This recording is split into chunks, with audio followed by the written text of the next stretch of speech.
Assalamualaikum warahmatullahi wabarakatuh. Perkenalkan, nama saya Cecilia Faramaita dari Administrasi Perkantoran dengan NPM 250606102. Dalam video kali ini, saya akan memaparkan hasil analisis kesalahan berbahasa yang terdapat dalam artikel jurnal berjudul Gaya Hidup Mahasiswa FISIP Universitas Lambung Mangkurat. Penelitian ini bertujuan untuk mengidentifikasi berbagai bentuk kesalahan berbahasa yang muncul dalam karya ilmiah, sekaligus memberikan pemahaman tentang pentingnya penggunaan bahasa Indonesia yang baik dan benar dalam penulisan akademik.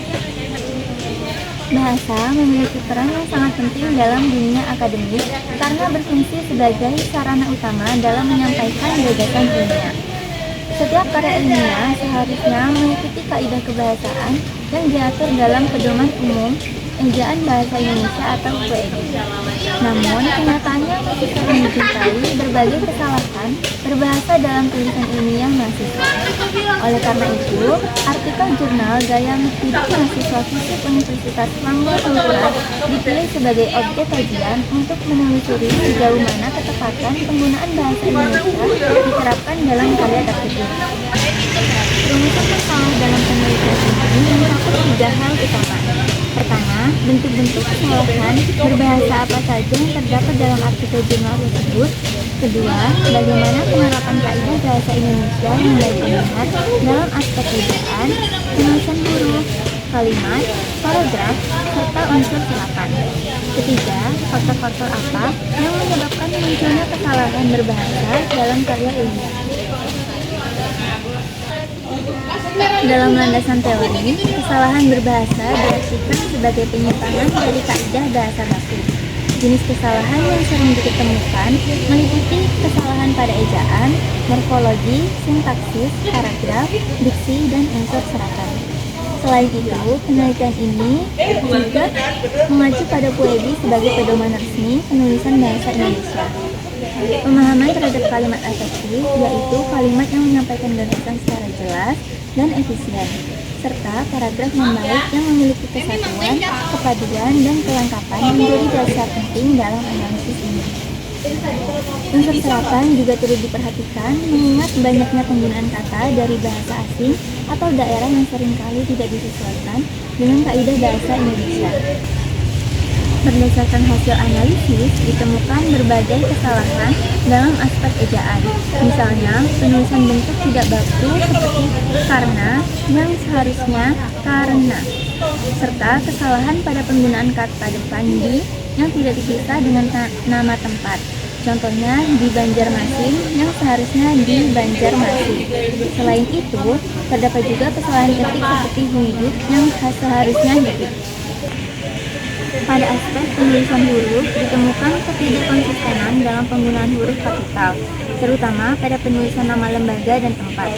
Beberapa kalimat juga tidak diawali huruf kapital setelah tanda titik. Selain itu, istilah asing seperti self-love dan self-reward seharusnya ditulis miring untuk menandai bahwa kata tersebut bukan berasal dari bahasa Indonesia. Dari segi kalimat, banyak ditemukan kalimat yang tidak efektif karena terlalu panjang, bertele-tele, dan tidak mengikuti struktur kalimat baku. Pengulangan kata yang sama juga membuat tulisan terasa monoton. Contohnya, kalimat oleh karena hal itu seharusnya diperbaiki menjadi oleh karena itu, agar lebih tepat dan meringkas. Kesalahan juga ditemukan dalam penyusunan paragraf. Beberapa paragraf kurang memiliki kohesi dan koherensi antar kalimat, serta memuat lebih dari satu ide pokok sehingga membingungkan pembaca. Transisi antar paragraf pun seringkali tidak mulus karena tidak adanya kalimat penghubung yang logis untuk menjaga alur tulisan. Dalam aspek unsur serapan, ditemukan kesalahan dalam penulisan maupun pemilihan bentuk kata. Misalnya, kata word view seharusnya ditulis word view. Selain itu, penggunaan istilah asing yang sebenarnya memiliki padanan dalam bahasa Indonesia, seperti fashionable, sebaiknya diganti menjadi modis agar tulisan lebih sesuai dengan kaidah bahasa Indonesia.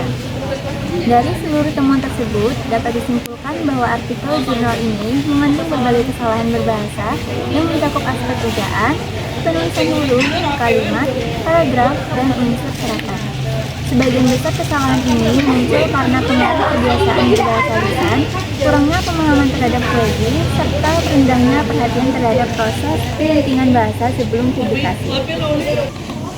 Sebagai saran, penulis karya ilmiah diharapkan lebih teliti dalam menggunakan ejaan, nada baca, serta menyusun struktur kalimat. Mahasiswa juga perlu meningkatkan kemampuan berbahasa akademik melalui latihan menulis dan membaca karya ilmiah yang berkualitas. Selain itu, dosen pembimbing diharapkan dapat memberikan perhatian lebih terhadap aspek kebahasaan dalam karya tulis mahasiswa, sehingga mutu karya ilmiah dapat meningkat secara menyeluruh. Sebagai penutup, semoga pembahasan ini dapat menemukan kesadaran akan pentingnya penggunaan bahasa Indonesia yang baik dan benar dalam penulisan karya ilmiah, serta mendorong kita semua untuk lebih cermat dalam berbahasa di ranah akademik. Sekian, terima kasih. Wassalamualaikum warahmatullahi wabarakatuh.